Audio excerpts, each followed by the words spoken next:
Partia Demokratike akuzoi presidentin e Republikës Bajram Begaj se shkeli kushtetutën kur dekretoi datën e zgjedhjeve për Bashkinë e Tiranës në Komisionin e Ligjeve. Nënkryetari i PD-s Erdbil Lugbashi deklaroi se ky dekret ka zero vlerë ligjore, por sa kohë që gjykata kushtetuese nuk ka shqyrtuar ankimimin e Erion Veliajt. Data e dekretuar për momentin është nul.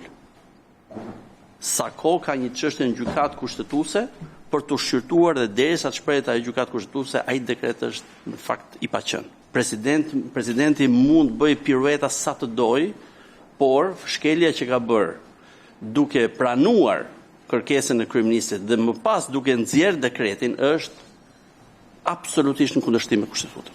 Por socialistët në komision preferuan të shmangin çdo koment për dekretin e presidentit Begaj, duke u fokusuar tek rendi i ditës e përfundimi i mandatit për 5 anëtarët e komisionit rregullator, që është një prej 3 organeve të KQZ-s. Socialisti Damian Gjiknuri kërkoi që për shkak të zgjedhjeve të pjesshme që do të mbahen në 6 bashkitë e vendit, të aplikohet procedurë për shpejtuar në procesin e zgjedhjes së anëtarëve të rinj, duke ruajtur balancat mes mazhorancës dhe opozitës. Kështu që këtë do të propozohet ngrihet një komision që sot filloi nga puna. Ky është mendimi im për të mos ta bërë debat edhe për të vazhduar sa më shpejt për të pasur një organ funksional. E mirë është nga mesi tetorit, sepse është dhe faza ku do të përgatiten dhe aktet për